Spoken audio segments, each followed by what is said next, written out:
Movie की starting एक ऐसे शहर से होती है जहाँ पर अमीर और गरीब दोनों एक साथ तो रहते हैं, लेकिन अमीर लोग गरीब लोगों का बिल्कुल साथ नहीं देते। उनके काफ़ी हाई स्टैंडर्ड्स हैं और वो गरीब लोगों को कुछ भी नहीं समझते। ये मूवी इसी शहर में रहने वाले एक आदमी आर्थर पर बेस्ड है, जो कि अपनी मदर के साथ रहा करता था।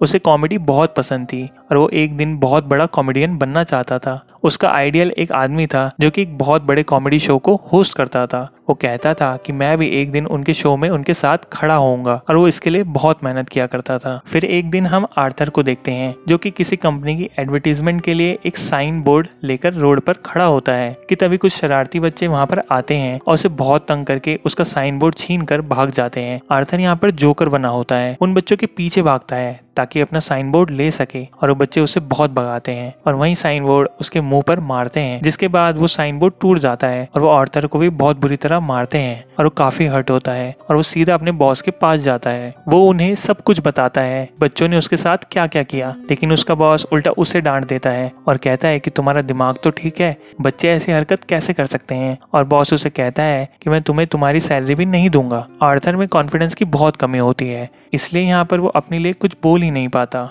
वो वहाँ से काफ़ी उदास होकर बाहर आ जाता है और सोचता है कि क्या मैं इतना बुरा हूँ कि कोई मेरी बात का यकीन ही नहीं करता। वो अपने घर आता है और डांस करने लगता है और यहाँ पर हम देखते हैं कि उसकी बॉडी काफ़ी वीक होती है। फिर अगले दिन आर्थर अपने कोलीग से मिलता है और उसे उन बच्चों के बारे में बताता है। उसका कॉलीग उसे कहता है कि ये तो बहुत गलत हुआ, तुम्हें अपनी हिफाजत करनी चाहिए थी। और इसी के साथ वो उसे गन देता है और कहता है कि इसे अपने पास रख लो और ये मुश्किल वक्त में तुम्हारे काम आएगी। आर्थर इसे लेने से इनकार करता है, लेकिन वो आदमी जबरदस्ती वो उसे दे देता है और आर्थर अपने घर के लिए निकल पड़ता है। वो बस में बैठा होता है और उसके सामने एक बच्चा भी बैठा होता है। वो उसे हंसाने की कोशिश करता है और वो बच्चा जोर जोर से हंसने लगता है, जिस पर उस बच्चे की मदर को गुस्सा आ जाता है और वो आर्थर से कहती है कि हटो, हमें परेशान मत करो। और इसी बात पे आर्थर हंसने लगता है। इनफैक्ट हमें बताया जाता है कि आर्थर को कोई सीरियस साइकोलॉजिकल इश्यू होता है और वो अपनी हंसी को कंट्रोल नहीं कर पाता और उसे कहीं पर भी हंसी आ जाती है। वो बस में बैठी हुई उस लेडी को एक कार्ड देता है जिसमें उसकी डिजीज के बारे में सब कुछ लिखा होता है। वो घर आता है और अपनी मेडिसिन लेने लगता है। इनफैक्ट वो गरीब था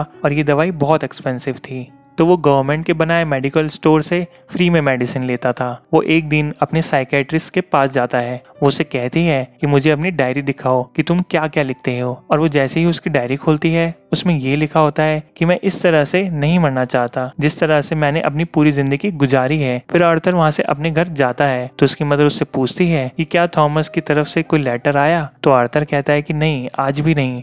थॉमस इस मूवी में बहुत ही रिच बिजनेसमैन दिखाया गया है और लोग उससे बहुत डरते हैं। उसकी माँ उससे कहती है कि अगर उसको हमारी हालत के बारे में पता चलेगा तो हमारी हेल्प जरूर करेगा। और अगले दिन जब वो बाहर जाता है तो वापसी में आने पर उसे एक सिंगल मदर मिलती है जिसके साथ एक छोटी लड़की भी होती है। वो आर्थर को काफी अच्छे लगने लगते हैं, लेकिन आर्थर अपने घर आ जाता है।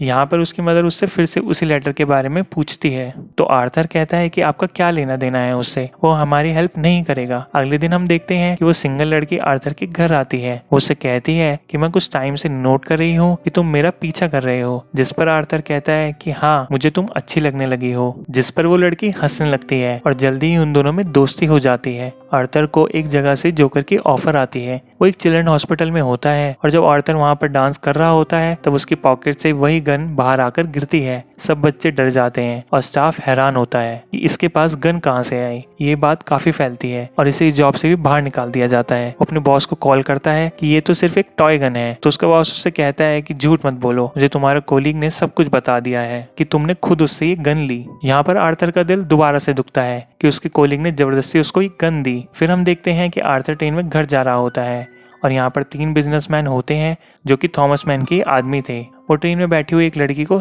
छेड़ रहे होते हैं। आर्थर को यहाँ पर अपने मेंटल डिसऑर्डर की वजह से हंसी आने लगती है और वो तीनों आदमी समझते हैं कि हम पर हंस रहा है। वो उसे बहुत मारते हैं और इतना मारते हैं कि उसके मुंह से खून आने लगता है। आर्थर उन्हें अपनी प्रॉब्लम बताने की कोशिश कर रहा था, लेकिन वो तीनों उसकी एक बात नहीं सुनते और आर्थर को उन पर गुस्सा आ जाता है और वो अपनी गन निकालकर उन तीनों को शूट कर देता है। वो वहाँ से ये सोचकर भाग जाता है कि मैंने 3 लोगों का मर्डर किया है और वो खुद को एक बाथरूम में लॉक कर लेता है।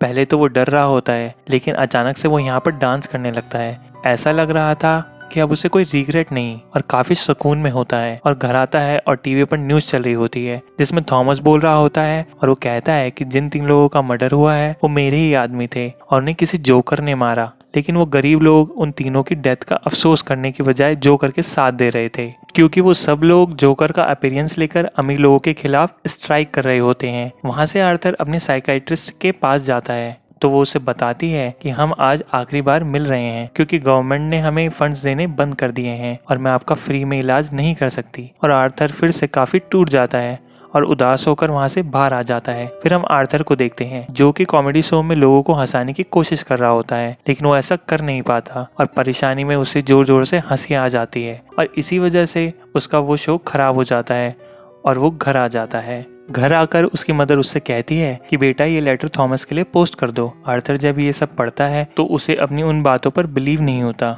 वो अपनी मदर के पास जाता है और कहता है कि आपने ये सब मुझसे क्यों छुपाया। उसकी माँ उसे बताती है बेटा मैंने ये जानबूझकर नहीं किया, इवन मैं और थॉमस एक दूसरे को पसंद करते थे और एक दूसरे से शादी भी करना चाहते थे, लेकिन मैं बहुत गरीब थी और वो बहुत अमीर, तो हम सोसाइटी की वजह से शादी नहीं कर सके। आर्थर अपने बाप से मिलने के लिए निकल पड़ता है और जब वो वहाँ पर पहुँचता है तो उसके घर के गेट के पीछे थॉमस का अपना बेटा खड़ा होता है। आर्थर उसके सामने बच्चों जैसी हरकतें करने लगता है और उसे भी हंसाने की कोशिश करता है, लेकिन तभी वहाँ पर थॉमस का वर्कर आ जाता है। वो उस बच्चे से कहता है कि स्ट्रेंजर से बात नहीं करते और वो आर्थर को वहाँ से जाने के लिए कहता है और आर्थर कहता है कि मैं सच्चाई से पर्दा हटाकर ही जाऊंगा। मेरी माँ ने थॉमस के यहाँ 30 साल काम किया और वो दोनों एक दूसरे को पसंद भी करते थे और मैं किसी और का नहीं बल्कि थॉमस का ही बेटा हूँ। जिस पर वर्कर कहता है कि तुम भी पागल हो और तुम्हारी माँ भी पागल है। उसने ये स्टोरी अपने पास से बनाई है और उसका थॉमस से कोई रिश्ता नहीं। और ये सुनकर आर्थर को काफी बुरा लगता है और वो वहाँ से चला जाता है। और आर्थर जब अपने घर जाता है तो उसे पता चलता है कि उसकी माँ को हार्ट अटैक आया है और उनको हॉस्पिटल में शिफ्ट किया जाता है। आर्थर जब बाहर बैठा हुआ होता है तो उसके पास 2 पुलिस वाले आते हैं और उससे पूछते हैं कि उस दिन ट्रेन में जो 3 आदमी मरे थे क्या तुम उन लोगों को जानते हो। और आर्थर आगे से कहता है कि मुझे कैसे पता होगा। और उसे पता चलता है कि इन पुलिस ऑफिसर्स ने उसकी माँ से भी सेम क्वेश्चंस किया था, जिसकी वजह से उसकी मॉम को अटैक हुआ और वो अपनी माँ के पास आ जाता है और वहीं पर वो सिंगल मदर भी होती है। और तभी टीवी पर न्यूज चलती है और उसमें वही आर्थर का फेवरेट होस्ट होता है, वही कॉमेडियन जिसे आर्थर बहुत पसंद किया करता था। वो बहुत शौक से वो शो देखने लगता है, लेकिन देखते ही देखते उसका अपना चेहरा टीवी पर दिखाया जाता है। बेसिकली आर्थर का फेवरेट कॉमेडियन उसका मजाक उड़ा रहा होता है। जब आर्थर को एक कॉमेडी शो में हंसी आ गई थी, ये देखकर आर्थर को काफी बुरा लगता है कि मेरा आइडियल मेरा मजाक उड़ा रहा है, इसी से तो मुझे इंस्पिरेशन मिली थी। उसे इन चीजों पर यकीन नहीं आ रहा होता। थॉमस जब घर आता है तो न्यूज आती है कि शहर के हालात काफी खराब हो गए हैं। गरीब लोग जोकर का मास्क पहने सड़क पर निकल आए हैं और अमीर लोगों के खिलाफ स्ट्राइक कर रहे हैं। इन लोगों में अब बहुत दुश्मनी बढ़ गई है और ये सारे के सारे थॉमस के खिलाफ हैं। आर्थर ये देखकर काफी खुश होता है कि वो सब के सब लोग जोकर बने हुए थे, यानी क्लाउन्स बने हुए थे। उसे ऐसा लग रहा था कि किसी ने पहली बार उसकी जॉब के लिए उसकी तारीफ की हो। अब जहाँ पर वो गरीब लोग स्ट्राइक कर रहे थे वो एक थिएटर था और थिएटर के अंदर अमीर लोग एक मूवी देख रहे थे और वहाँ पर थॉमस भी था। उस स्ट्राइक को रोकने के लिए वहाँ पर पुलिस भी आ जाती है और उन्हें मना करती है और हर तरफ हलचल मच जाती है। और इस बात का फायदा उठाते हुए आर्थर थिएटर के अंदर चला जाता है और थिएटर के वॉशरूम में जाता है जहाँ पर थॉमस भी आया था। आर्थर उसके पास जाता है और पोलाइटली कहता है कि मैं आपका बेटा हूँ, मेरी माँ और आप एक साथ हुआ करते थे, याद करें। थॉमस उसे कहता है कि मैं इस नेम की किसी औरत को नहीं जानता और उसे जोरदार मुक्का मारता है, यानी पंच करता है, जिससे उसकी नाक से बहुत खून आने लगता है। आर्थर घर चला जाता है और कुछ टाइम बाद उसे पुलिस की कॉल आती है और इनफैक्ट वो आर्थर से भी इन्वेस्टिगेशन करना चाहते थे उस दिन के बारे में जब उन 3 आदमियों का कत्ल हुआ था। और तभी आर्थर को ये पता चलता है कि जो उसका फेवरेट कॉमेडियन है उसने आर्थर को अपने शो में बुलाया है। इनफैक्ट जो क्लिप उसने अपने शो में चलाई थी उसी की वजह से उसके शो की रेटिंग काफी बढ़ गई थी, क्योंकि लोगों ने उसको पसंद किया था। वो बहुत खुश हो जाता है और तैयार होकर वहाँ पर जाने के लिए निकल जाता है, लेकिन उसे याद आता है कि थॉमस के वर्कर ने कहा था कि मेरी माँ पागल है। और फिर वो मेंटल हॉस्पिटल में जाता है जहाँ पर उसकी माँ का कभी इलाज हुआ था। वो उन लोगों से अपनी माँ की फाइल मांगता है। वो वहाँ से फाइल चुरा कर भाग जाता है। उसमें लिखा हुआ था कि आर्थर की माँ का किसी और के साथ रिलेशन था और उसे बहुत ज़्यादा फिजिकली अब्यूज़ किया करता था और मारा करता था। और इसी दौरान आर्थर के सर पर भी चोट आई थी, जिसकी वजह से वो आज इस डिजीज़ का शिकार है। वो वहाँ से अपनी दोस्त यानी उसी सिंगल मदर के पास जाता है, लेकिन हमें यहाँ पता चलता है कि वो तो यहाँ थी ही नहीं। असल में वो सिर्फ और सिर्फ उसकी इमेजिनेशन थी और उसे उसके विजन्स आया करते थे। आर्थर अपनी माँ की चोट की वजह से काफी परेशान होता है वो हॉस्पिटल जाता है और एक पिलो से अपनी माँ को मार देता है। घर आकर देखता है तो उसे एक पिक्चर मिलती है जिसमें लिखा हुआ था कि मुझे तुम्हारी स्माइल बहुत पसंद है, जो कि थॉमस ने लिखा था और ये पिक्चर उसकी मदर की थी। और यहाँ से एहसास होता है कि उसकी मदर झूठ नहीं बोल रही थी। वो अपने जोकर का मेकअप करने लगता है और यहाँ पर काफ़ी दुखी होता है और उसे कुछ भी समझ नहीं आ रहा होता कि उसके आसपास क्या हो रहा है। तभी वहाँ पर उसका कोलीग आ जाता है और कहता है कि उस दिन जो ट्रेन में 3 कत्ल हुए और रिसेंटली तुम्हारी माँ का भी कत्ल हुआ, उसके बारे में मैं कुछ पूछना चाहता हूँ। आर्थर को लगता है कि ये लोग फिर से मेरा जीना हराम करने आए हैं और यहाँ पर वो अपने कोलीग को बुरी तरीके से मार देता है। और इसके बाद आर्थर तैयार होता है और अपना फुल जोकर का कॉस्ट्यूम पहन लेता है और वो अब अपने फेवरेट कॉमेडियन के शो में जाने की तैयारी कर रहा था। वो बहुत खुश होता है और रास्ते में डांस करता हुआ जा रहा होता है और वहीं पर वो दोनों पुलिस ऑफिसर्स भी आ जाते हैं जो ट्रेन में हुए हादसे के बारे में इन्वेस्टिगेशन कर रहे थे। और आर्थर वहां से भाग आता है और भागते भागते एक ट्रेन में घुस जाता है और उस ट्रेन में ऐसे बहुत सारे लोग थे जिन्होंने जोकर का कॉस्ट्यूम पहना था। पुलिस इतने सारे लोगों में उसको ढूंढ ही नहीं पाती, तो इसी बात का फायदा उठाते हुए वो वहां से बाहर आ जाता है और अपने फेवरेट कॉमेडियन के शो की तरफ चला जाता है। और जब उसके सामने जाता है तो उससे पूछता है, क्या तुम भी जोकर बने हो? क्या तुम भी अमीरों के खिलाफ प्रोटेस्ट कर रहे हो? आर्थर उनसे रिक्वेस्ट करता है कि आप लोग मेरे बारे में कुछ ना बताइएगा सिवाय इसके कि मैं एक ऑर्डिनरी जोकर हूँ।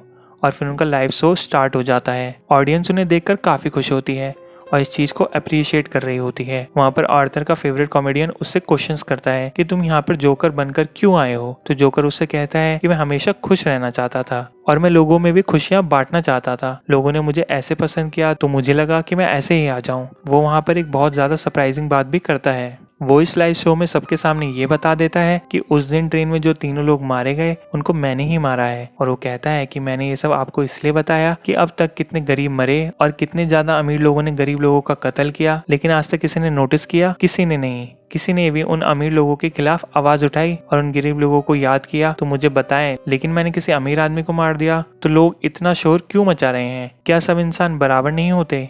क्या अमीर लोगों में कोई और खास बात होती है?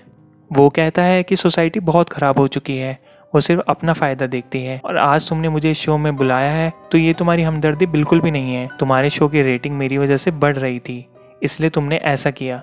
लेकिन आर्थर का जो फेवरेट कॉमेडियन होता है तो वो कहता है कि ऐसा हरगिज नहीं है। आर्थर को गुस्सा आ जाता है कि तुम अभी भी झूठ बोल रहे हो और वो इसी बात पे अपनी गन निकालता है और उसे सबके सामने शूट कर देता है। लोग काफ़ी घबरा जाते हैं और वहाँ से बाहर निकलने लगते हैं। लेकिन आर्थर को हम यहाँ पर काफ़ी कॉन्फिडेंट देखते हैं। वो किसी से नहीं डर रहा होता और पुलिस इस बात पर जोकर यानी आर्थर को अरेस्ट कर लेती है और उसे अपनी गाड़ी में बैठाकर उसे वहां से दूर ले जाने लगती है। लेकिन आर्थर रास्ते में देखता है कि उसके बहुत सारे सपोर्टर्स हैं जो उसे सपोर्ट कर रहे हैं। उनमें से कुछ लोग एक एम्बुलेंस में बैठते हैं और उसकी काफ़ी ज़्यादा स्पीड करके पुलिस कार के साथ ठोक देते हैं और इसकी वजह से पुलिस कार क्रैश हो जाती है। और अब जोकर बाहर आ गया था, वो उन सब लोगों के साथ शामिल हो जाता है और उस कार के ऊपर आकर खड़ा हो जाता है और सब लोग उसे यहाँ पर देख पा रहे थे और उसे चीयर कर रहे थे। उसके मुंह और नाक से काफ़ी खून आ रहा था, लेकिन वो उसी खून से अपनी स्माइल बना लेता है और हाथ फैलाकर जोर जोर से हंसने लगता है।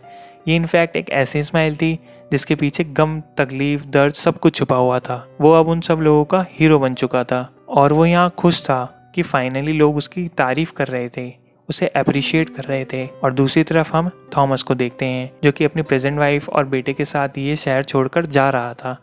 लेकिन तभी साइड पे खड़ा जोकर उन लोगों को शूट कर देता है, लेकिन वो उनके बेटे को कुछ नहीं कहता। फिर सीन चेंज होता है और हमें आर्थर एक साइकाइट्रिस्ट के पास दिखाया जाता है। वो वहाँ पर भी हंस रहा होता है तो वो साइकाइट्रिस्ट उससे कहती है कि तुम बिन वजह क्यों हंसते रहते हो?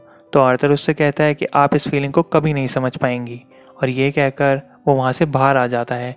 उसके जूतों के नीचे खून लगा हुआ था, जिससे ये साबित होता है कि कैसे एक अच्छा इंसान किसी कातिल में बदल गया। और इस मूवी से हमें ये लेसन भी मिलता है कि अगर किसी के साथ बुरा किया जाए और अगर वो बुरा ना हो तो भी वो एक दिन बुरा बन ही जाता है। और इतना पेन दिया, उसे इतना टॉर्चर किया कि उसके अंदर से वो फीलिंग ही ख़त्म हो गई और अब वो अपनी लाइफ से बिल्कुल सेटिस्फाई था। और इसी के साथ ये मूवी यहीं पर एंड हो जाती है।